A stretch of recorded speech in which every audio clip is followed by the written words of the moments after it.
ਸਤਿ ਸ਼੍ਰੀ ਅਕਾਲ ਜੀ। ਅੱਜ ਦੀ ਇਸ ਖਾਸ ਪੇਸ਼ਕਾਰੀ ਵਿੱਚ ਤੁਹਾਡਾ ਸਵਾਗਤ ਹੈ। ਸਾਡਾ ਅੱਜ ਦਾ ਵਿਸ਼ਾ ਹੈ ਪੰਜਾਬ ਵਿੱਚ ਗੋਭੀ ਦੀ ਕਾਸ਼ਤ ਅਤੇ ਖਾਦ ਪ੍ਰਬੰਧਨ ਦਾ ਨਵਾਂ ਦੌਰ। ਕੀ ਤੁਸੀਂ ਕਣਕ ਅਤੇ ਝੋਨੇ ਦੇ ਰਵਾਇਤੀ ਚੱਕਰ ਤੋਂ ਆਜ਼ਾਦੀ ਚਾਹੁੰਦੇ ਹੋ? ਗੋਭੀ ਦੀ ਖੇਤੀ ਤੁਹਾਡੇ ਲਈ ਇੱਕ ਸੁਨਹਿਰੀ ਮੌਕਾ ਹੈ। ਸਿਰਫ 90 ਤੋਂ 120 ਦਿਨਾਂ ਦੀ ਇਸ ਫਸਲ ਨਾਲ ਤੁਸੀਂ 2 ਤੋਂ 2.5 ਲੱਖ ਰੁਪਏ ਪ੍ਰਤੀ ਏਕੜ ਤੱਕ ਦਾ ਸ਼ੁੱਧ ਮੁਨਾਫਾ ਕਮਾ ਸਕਦੇ ਹੋ। ਇਹ ਬਹੁ ਆਮਦਨੀ ਦਾ ਸਰੋਤ ਹੈ ਜੋ ਜ਼ਮੀਨ ਦੀ ਸਿਹਤ ਸੁਧਾਰਦਾ ਹੈ ਅਤੇ ਪਾਣੀ ਦੀ ਵੀ ਬਚਤ ਕਰਦਾ ਹੈ। ਵੱਧ ਝਾੜ ਲਈ ਬੀਜ ਅਤੇ ਮੌਸਮ ਦਾ ਤਾਲਮੇਲ ਬਹੁਤ ਜ਼ਰੂਰੀ ਹੈ। ਅਗੇਤੀ, ਮੱਧਮ ਅਤੇ ਪਿਛੇਤੀ ਬਿਜਾਈ ਲਈ ਹਮੇਸ਼ਾ ਸਹੀ ਕਿਸਮਾਂ ਦੀ ਚੋਣ ਕਰੋ। ਜੇਕਰ ਤੁਸੀਂ ਕੁਝ ਵੱਖਰਾ ਕਰਨਾ ਚਾਹੁੰਦੇ ਹੋ ਤਾਂ ਰੰਗਦਾਰ ਗੋਭੀ ਦੀ ਖੇਤੀ ਤੁਹਾਨੂੰ ਆਮ ਗੋਭੀ ਨਾਲੋਂ 10 ਗੁਣਾ ਵੱਧ ਮੁਨਾਫਾ ਦੇ ਸਕਦੀ ਹੈ। ਪਰ ਇੱਕ ਗੱਲ ਦਾ ਧਿਆਨ ਰੱਖੋ, 100% ਰਸਾਇਣਿਕ ਖਾਦਾਂ ਦੀ ਵਰਤੋਂ ਨਾਲ ਫਸਲ ਦਾ ਭਾਰੀ ਨੁਕਸਾਨ ਹੁੰਦਾ ਹੈ। ਯੂਰੀਆ ਦੇ ਅਚਾਨਕ ਝਟਕੇ ਕਾਰਨ ਬਟਨਿੰਗ ਦੀ ਸਮੱਸਿਆ ਆਉਂਦੀ ਹੈ। ਤੇਜ਼ਾਬੀ ਮਿੱਟੀ ਵਿੱਚ ਵਿਪਟੇਲ ਅਤੇ ਡੀਏਪੀ ਦੀ ਜ਼ਿਆਦਾ ਵਰਤੋਂ ਕਾਰਨ ਬੋਰੋਨ ਦੀ ਘਾਟ ਨਾਲ ਫਸਲ ਵਿੱਚ ਪੂਰਾਪਨ ਆ ਜਾਂਦਾ ਹੈ। ਕਮਜ਼ੋਰ ਫਸਲ ਤੇ ਕੀੜਿਆਂ ਅਤੇ ਬਿਮਾਰੀਆਂ ਦਾ ਹਮਲਾ ਵੀ ਵੱਧ ਹੁੰਦਾ ਹੈ। ਹੀਰਾ ਪਿੱਠ ਵਾਲੀ ਸੁੰਡੀ ਯਾਨੀ DBM, ਚੇਪਾ, ਕਾਲਾ ਸੜਨ ਅਤੇ ਜੜ ਗਲਨ ਵਰਗੀਆਂ ਬਿਮਾਰੀਆਂ ਸਾਡੀ ਫਸਲ ਨੂੰ ਬਰਬਾਦ ਕਰ ਸਕਦੀਆਂ ਹਨ। ਇਸ ਦਾ ਵਿਗਿਆਨਕ ਹੱਲ ਕੀ ਹੈ? ਹੱਲ ਹੈ ਏਕੀਕ੍ਰਿਤ ਪੋਸ਼ਣ ਪ੍ਰਬੰਧਨ ਯਾਨੀ INM। ਸਾਨੂੰ ਰਸਾਇਣਿਕ ਖਾਦਾਂ ਨੂੰ ਪੂਰੀ ਤਰ੍ਹਾਂ ਬੰਦ ਕਰਨ ਦੀ ਲੋੜ ਨਹੀਂ, ਸਗੋਂ 50 ਤੋਂ 75% ਰਸਾਇਣਿਕ ਖਾਦ ਦੇ ਨਾਲ 25 ਤੋਂ 50% ਵਰਮੀ ਕੰਪੋਸਟ ਦੀ ਵਰਤੋਂ ਕਰਕੇ ਇੱਕ ਸੰਤੁਲਨ ਬਣਾਉਣਾ ਹੈ। ਵਰਮੀ ਕੰਪੋਸਟ ਮਿੱਟੀ ਲਈ ਇੱਕ ਜੈਵਿਕ ਇੰਜਨ ਵਾਂਗ ਕੰਮ ਕਰਦੀ ਹੈ। ਇਸ ਵਿੱਚ ਮੌਜੂਦ ਹਿਊਮਿਕ ਐਸਿਡ ਅਤੇ ਸੂਖਮ ਜੀਵ ਮਿੱਟੀ ਦੀ ਤਾਕਤ ਵਧਾਉਂਦੇ ਹਨ। ਯਾਦ ਰੱਖੋ, 1 ਟਨ ਵਰਮੀ ਕੰਪੋਸਟ ਆਮ ਰੂੜੀ ਯਾਨੀ FYM ਨਾਲੋਂ 2.5 ਗੁਣਾ ਵੱਧ ਤਾਕਤਵਰ ਹੁੰਦੀ ਹੈ। ਵਰਮੀ ਕੰਪੋਸਟ ਬਿਮਾਰੀਆਂ ਦਾ ਜੜੋਂ ਖਾਤਮਾ ਕਰਦੀ ਹੈ। ਇਹ ਯੂਰੀਆ ਦੇ ਝਟਕੇ ਨੂੰ ਕੰਟਰੋਲ ਕਰਕੇ ਬਟਨਿੰਗ ਰੋਕਦੀ ਹੈ, ਮਿੱਟੀ ਦਾ pH ਸਹੀ ਕਰਕੇ ਵਿਪਟੇਲ ਦਾ ਇਲਾਜ ਕਰਦੀ ਹੈ ਅਤੇ ਕੁਦਰਤੀ ਬੋਰੋਨ ਦੇ ਕੇ ਪੂਰਾਪਨ ਖਤਮ ਕਰਦੀ ਹੈ। ਇਹ INM ਵਿਧੀ ਫਸਲ ਲਈ ਇੱਕ ਕੁਦਰਤੀ ਸੁਰੱਖਿਆ ਕਵਚ ਬਣਾਉਂਦੀ ਹੈ। ਪੱਤਿਆਂ ਦੀਆਂ ਸੈੱਲ ਦੀਵਾਰਾਂ ਮੋਟੀਆਂ ਹੋਣ ਕਾਰਨ ਸੁੰਡੀ ਯਾਨੀ DBM ਦਾ ਹਮਲਾ ਨਾਕਾਮ ਹੋ ਜਾਂਦਾ ਹੈ। ਮਿੱਤਰ ਫੰਗਸ ਜਿਵੇਂ ਟ੍ਰਾਈਕੋਡਰਮਾ ਕਾਲੀ ਸੜਨ ਨੂੰ ਖਤਮ ਕਰਦੇ ਹਨ ਅਤੇ ਪੌਦੇ ਦੇ ਰਸ ਵਿੱਚ ਬਦਲਾਅ ਆਉਣ ਕਾਰਨ ਚੇਪਾ ਯਾਨੀ ਐਫਿਡਜ਼ ਵੀ ਦੂਰ ਰਹਿੰਦਾ ਹੈ। ਵਿਗਿਆਨਕ ਅੰਕੜੇ ਦੱਸਦੇ ਹਨ ਕਿ ਇਸ ਤਕਨੀਕ ਨਾਲ ਪੈਦਾਵਾਰ ਵਿੱਚ 44% ਤੱਕ ਦਾ ਭਾਰੀ ਵਾਧਾ ਹੁੰਦਾ ਹੈ। ਝਾੜ 26.7 ਟਨ ਪ੍ਰਤੀ ਹੈਕਟੇਅਰ ਤੱਕ ਪਹੁੰਚ ਜਾਂਦਾ ਹੈ। ਗੋਭੀ ਦਾ ਠੋਸਪਣ ਵੱਧਦਾ ਹੈ। ਇਹ 10 ਦਿਨਾਂ ਤੋਂ ਵੱਧ ਤਾਜ਼ਾ ਰਹਿੰਦੀ ਹੈ ਅਤੇ ਘੱਟ ਰਸਾਇਣਾਂ ਕਾਰਨ ਐਕਸਪੋਰਟ ਲਈ ਵੀ ਬਿਲਕੁਲ ਸਹੀ ਹੈ। ਇਹ ਖੇਤੀ ਦਾ ਨਵਾਂ ਅਰਥਚਾਰਾ ਹੈ। ਰਵਾਇਤੀ ਤਰੀਕੇ ਦੇ ਮੁਕਾਬਲੇ ਨਵੀਂ INM ਵਿਧੀ ਵਿੱਚ ਸਿਰਫ 4 ਤੋਂ 5 ਟਨ ਵਰਮੀ ਕੰਪੋਸਟ ਨਾਲ 50% ਰਸਾਇਣਿਕ ਖਾਦਾਂ ਅਤੇ 40% ਕੀਟਨਾਸ਼ਕਾਂ ਦੀ ਬਚਤ ਹੁੰਦੀ ਹੈ। ਇਸ ਨਾਲ ਪ੍ਰਤੀ ਏਕੜ 11,000 ਰੁਪਏ ਦੀ ਸਿੱਧੀ ਬਚਤ ਹੁੰਦੀ ਹੈ ਅਤੇ ਤੁਹਾਡਾ ਮੁਨਾਫਾ ਕਈ ਗੁਣਾ ਵੱਧ ਜਾਂਦਾ ਹੈ। ਇਹ ਸਿਰਫ ਆંકੜੇ ਨਹੀਂ, ਪੰਜਾਬ ਦੇ ਸਫਲ ਕਿਸਾਨਾਂ ਦੀ ਜ਼ਮੀਨੀ ਹਕੀਕਤ ਹੈ। ਫਰੀਦਕੋਟ ਦੇ ਪਰਮਜੀਤ ਸਿੰਘ, ਹੁਸ਼ਿਆਰਪੁਰ ਦੇ ਉਮੀਦ ਸਿੰਘ ਅਤੇ ਮੋਗਾ ਦੇ ਗੁਰਮੀਤ ਸਿੰਘ ਵਰਗੇ ਅਗਾਂਹ-ਵਧੂ ਕਿਸਾਨਾਂ ਨੇ INM ਅਤੇ ਵਰਮੀ ਕੰਪੋਸਟ ਅਪਣਾ ਕੇ ਰੰਗਦਾਰ ਅਤੇ ਆਮ ਗੋਭੀ ਤੋਂ ਲੱਖਾਂ ਦਾ ਮੁਨਾਫਾ ਕਮਾਇਆ ਹੈ। ਤਾਂ ਫਿਰ 1 ਏਕੜ ਦਾ ਸਹੀ ਫਾਰਮੂਲਾ ਕੀ ਹੈ? ਪੜਾਅ 1, ਖੇਤ ਦੀ ਤਿਆਰੀ ਵੇਲੇ 4 ਤੋਂ 5 ਟਨ ਵਰਮੀ ਕੰਪੋਸਟ ਪਾਓ। ਪੜਾਅ 2, ਬੀਜ ਜਾਂ ਪਨੀਰੀ ਨੂੰ ਟ੍ਰਾਈਕੋਡਰਮਾ ਨਾਲ ਸੋਧੋ। ਪੜਾਅ 3, 30 ਦਿਨਾਂ ਬਾਅਦ ਯੂਰੀਆ ਦੀ ਅੱਧੀ ਖੁਰਾਕ ਦਿਓ ਅਤੇ ਪੜਾਅ 4, 45 ਦਿਨਾਂ ਬਾਅਦ ਨਿੰਮ ਦੇ ਤੇਲ ਦੀ ਸਪਰੇਅ ਕਰੋ। ਯਾਦ ਰੱਖੋ, ਪੰਜਾਬ ਦੀ ਬਾਗਬਾਨੀ ਦਾ ਭਵਿੱਖ ਆਧੁਨਿਕ ਅਤੇ ਟਿਕਾਊ ਖੇਤੀ ਵਿੱਚ ਹੈ। ਵਧੀਆ ਬੀਜ, INM ਪ੍ਰੋਟੋਕਾਲ ਅਤੇ ਡਿਜੀਟਲ ਤਕਨੀਕ ਦਾ ਸੁਮੇਲ ਹੀ ਸਾਡੀ ਮਿੱਟੀ ਨੂੰ ਬਚਾ ਸਕਦਾ ਹੈ। ਅੱਜ ਹੀ ਰਸਾਇਣਿਕ ਖਾਦਾਂ ਘਟਾਓ ਅਤੇ ਵਰਮੀ ਕੰਪੋਸਟ ਅਪਣਾਓ।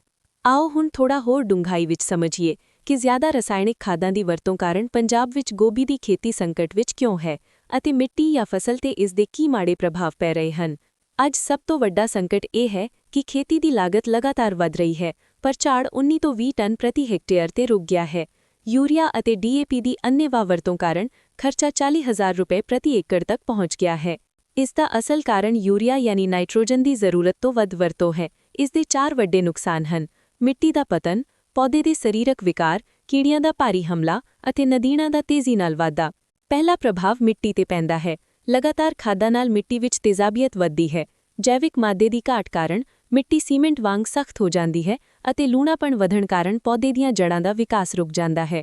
ਇਹੀ ਨਹੀਂ, ਇਹ ਰਸਾਇਣ ਮਿੱਟੀ ਦੇ ਮਿੱਤਰ ਜੀਵਾਣੂਆਂ ਨੂੰ ਮਾਰ ਦਿੰਦੇ ਹਨ। ਜ਼ਿਆਦਾ ਫਾਸਫੋਰਸ ਕਾਰਨ ਖੁਰਾਕੀ ਤੱਤਾਂ ਦੀ ਤਾਲਾਬੰਦੀ ਯਾਨੀ ਨਿਊਟ੍ਰੀਐਂਟ ਲੌਕਆਊਟ ਹੋ ਜਾਂਦਾ ਹੈ, ਜਿਸ ਨਾਲ ਜ਼ਿੰਕ, ਲੋਹਾ ਅਤੇ ਬੋਰੋਨ ਪੌਦੇ ਦੀਆਂ ਜੜ੍ਹਾਂ ਤੱਕ ਨਹੀਂ ਪਹੁੰਚਦੇ।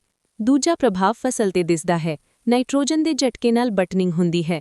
ਰਾਈਸੀਨੈਸ ਕਾਰਨ ਫੁੱਲ ਖਿੱਲਰ ਜਾਂਦਾ ਹੈ ਅਤੇ ਜ਼ਿਆਦਾ ਯੂਰੀਆ ਨਾਲ ਫੁੱਲ ਤੇ ਰੋਏਦਾਰ ਫਜ਼ੀਨੈਸ ਆ ਜਾਂਦੀ ਹੈ, ਜਿਸ ਨਾਲ ਮੰਡੀ ਵਿੱਚ ਰੇਟ ਨਹੀਂ ਮਿਲਦਾ। ਸੂਖਮ ਤੱਤਾਂ ਦੀ ਘਾਟ ਨਾਲ ਵੀ ਭਾਰੀ ਨੁਕਸਾਨ ਹੁੰਦਾ ਹੈ। ਮੋਲਿਬਡੇਨਮ ਦੀ ਘਾਟ ਨਾਲ ਵਿਪਟੇਲ ਦੀ ਸਮੱਸਿਆ ਆਉਂਦੀ ਹੈ। ਬੋਰੋਨ ਦੀ ਘਾਟ ਨਾਲ ਤਣਾ ਅੰਦਰੋਂ ਖੋਖਲਾ ਹੋ ਕੇ ਕਾਲਾ ਹੋ ਕੇ ਸੜਨ ਲੱਗਦਾ ਹੈ। ਤੀਜਾ ਪ੍ਰਭਾਵ ਹੈ ਕੀੜਿਆਂ ਨੂੰ ਸੱਦਾ। ਯੂਰੀਆ ਨਾਲ ਪੌਦਾ ਤੇਜ਼ੀ ਨਾਲ ਵੱਧਦਾ ਤਾਂ ਹੈ, ਪਰ ਉਸਦੀਆਂ ਸੈੱਲ ਕੰਡਾਂ ਪਤਲੀਆਂ ਅਤੇ ਕਮਜ਼ੋਰ ਹੋ ਜਾਂਦੀਆਂ ਹਨ। ਇਹ ਕਮਜ਼ੋਰ ਪੱਤੇ ਕੀੜਿਆਂ ਲਈ ਸੁਪਰਫੂਡ ਦਾ ਕੰਮ ਕਰਦੇ ਹਨ। ਨਤੀਜੇ ਵਜੋਂ ਡਾਇਮੰਡ ਬੈਕ ਮੌਥ ਦੀ ਸੁੰਡੀ ਅਤੇ ਚੇਪੇ ਦਾ ਧਮਾਕਾ ਹੁੰਦਾ ਹੈ।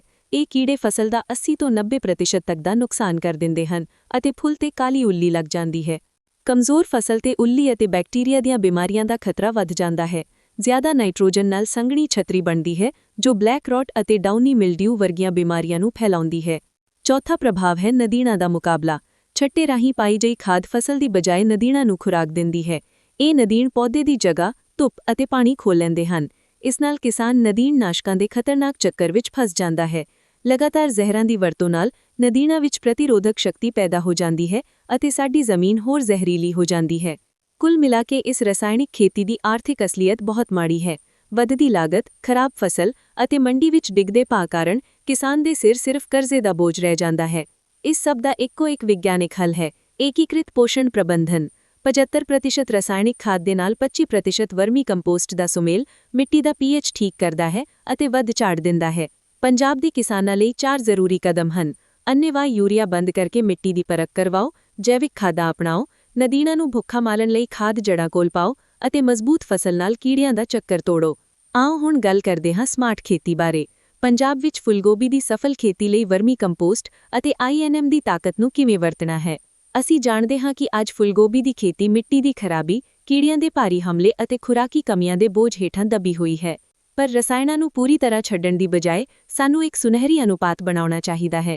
ਰਸਾਇਣਿਕ ਖਾਦ NPK ਅਤੇ ਵਰਮੀ ਕੰਪੋਸਟ ਦਾ ਸੁਮੇਲ ਖਾਦਾਂ ਦਾ ਖਰਚਾ 25 ਤੋਂ 50% ਘਟਾਉਂਦਾ ਹੈ ਅਤੇ ਝਾੜ ਵਧਾਉਂਦਾ ਹੈ। ਯਾਦ ਰੱਖੋ, ਵਰਮੀ ਕੰਪੋਸਟ ਆਮ ਰੂੜੀ ਨਾਲੋਂ ਕਿਤੇ ਵੱਧ ਤਾਕਤਵਰ ਹੈ। ਜਿੱਥੇ ਦੇਸੀ ਰੂੜੀ 20 ਤੋਂ 25 ਟਨ ਚਾਹੀਦੀ ਹੈ, ਉੱਥੇ ਵਰਮੀ ਕੰਪੋਸਟ ਸਿਰਫ 10 ਤੋਂ 15 ਟਨ ਪ੍ਰਤੀ ਹੈਕਟੇਅਰ ਹੀ ਕਾਫੀ ਹੈ ਅਤੇ ਇਸ ਦੇ ਜੀਵਾਣੂ ਫਸਲ ਨੂੰ ਦੁੱਗਣੀ ਤਾਕਤ ਦਿੰਦੇ ਹਨ। ਇਹ ਖਾਦ ਬੋਰੋਨ ਅਤੇ ਮੋਲਿਬਡੇਨਮ ਦੀ ਘਾਟ ਨੂੰ ਕੁਦਰਤੀ ਤੌਰ ਤੇ ਪੂਰਾ ਕਰਦੀ ਹੈ। ਇਸ ਦੇ ਵਿਚਲੇ ਹਿਊਮਿਕ ਐਸਿਡ ਕਾਰਨ ਪੌਦੇ ਦੀਆਂ ਜੜ੍ਹਾਂ ਅਜ਼ਰੂਰੀ ਤੱਤ ਆਸਾਨੀ ਨਾਲ ਖਿੱਚ ਲੈਂਦੀਆਂ ਹਨ। ਵਰਮੀ ਕੰਪੋਸਟ ਮਿੱਟੀ ਦੇ ਇਮਿਊਨ ਸਿਸਟਮ ਵਜੋਂ ਕੰਮ ਕਰਦੀ ਹੈ। ਟ੍ਰਾਈਕੋਡਰਮਾ ਵਰਗੇ ਮਿੱਤਰ ਜੀਵਾਣੂ ਪੌਦੇ ਦੀਆਂ ਜੜ੍ਹਾਂ ਦੁਆਲੇ ਇੱਕ ਸੁਰੱਖਿਆ ਢਾਲ ਬਣਾਉਂਦੇ ਹਨ, ਜੋ ਬਲੈਕ ਰੌਟ ਵਰਗੀਆਂ ਬਿਮਾਰੀਆਂ ਨੂੰ ਰੋਕਦੀ ਹੈ। ਵਰਮੀ ਕੰਪੋਸਟ ਖਾਣ ਵਾਲੇ ਪੌਦੇ ਦੀ ਸੈੱਲ ਬਣਤਰ ਇੰਨੀ ਮਜ਼ਬੂਤ ਹੁੰਦੀ ਹੈ ਕਿ DBM ਦੀ ਸੁੰਡੀ ਪੱਤੇ ਨਹੀਂ ਖਾ ਸਕਦੀ ਅਤੇ ਚੇਪਾ ਵੀ ਫਸਲ ਤੋਂ ਦੂਰ ਰਹਿੰਦਾ ਹੈ। ਵੱਧ ਝਾੜ ਅਤੇ ਪ੍ਰੀਮੀਅਮ ਕੁਆਲਿਟੀ ਲਈ ਤੁਸੀਂ ਆਪਣੀ ਲੋੜ ਮੁਤਾਬਿਕ 75%, 50% ਜਾਂ 25% NPK ਦੇ ਨਾਲ ਵਰਮੀ ਕੰਪੋਸਟ ਦੀ ਮਾਤਰਾ ਸੈੱਟ ਕਰ ਸਕਦੇ ਹੋ। ਇਸ ਦੀ ਵਰਤੋਂ ਬਹੁਤ ਆਸਾਨ ਹੈ। ਨਰਸਰੀ ਤਿਆਰ ਕਰਨ ਤੋਂ ਲੈ ਕੇ ਬਿਜਾਈ ਵੇਲੇ ਬੇਸਲ ਡੋਜ਼, ਪਨੀਰੀ ਲਾਉਣ ਸਮੇਂ ਅਤੇ ਟੁਪਕ ਸਿੰਚਾਈ ਰਾਹੀਂ ਹਰ ਪੜਾਅ ਤੇ ਤੁਸੀਂ ਵਰਮੀ ਕੰਪੋਸਟ ਵਰਤ ਸਕਦੇ ਹੋ। ਅੰਤ ਵਿੱਚ ਆਰਥਿਕ ਲਾਭ ਦੀ ਗੱਲ ਕਰੀਏ ਤਾਂ ਵਰਮੀ ਕੰਪੋਸਟ ਇੱਕ ਖਰਚਾ ਨਹੀਂ, ਸਗੋਂ ਨਿਵੇਸ਼ ਹੈ। ਇਸ ਨਾਲ ਲਾਗਤ ਵਿੱਚ ਭਾਰੀ ਕਟੌਤੀ ਹੁੰਦੀ ਹੈ, ਬੰਪਰ ਝਾੜ ਮਿਲਦਾ ਹੈ ਅਤੇ ਪੈਦਾਵਾਰ ਐਕਸਪੋਰਟ ਪੱਧਰ ਦੀ ਹੁੰਦੀ ਹੈ। ਤਾਂ ਫਿਰ ਤੁਹਾਡੇ ਖੇਤ ਲਈ ਸਮਾਰਟ ਐਕਸ਼ਨ ਪਲਾਨ ਕੀ ਹੈ? 1. ਮਿੱਟੀ ਦੀ ਜਾਂਚ ਕਰਵਾਓ। 2. ਸਹੀ ਕਿਸਮ ਚੁਣੋ। 3. INM ਫਾਰਮੂਲਾ ਲਾਗੂ ਕਰੋ। 4. ਅਤੇ ਵੱਧ ਮੁਨਾਫਾ ਕਮਾਓ। ਸਾਡੀ ਪੇਸ਼ਕਾਰੀ ਸੁਣਨ ਲਈ ਤੁਹਾਡਾ ਬਹੁਤ-ਬਹੁਤ ਧੰਨਵਾਦ।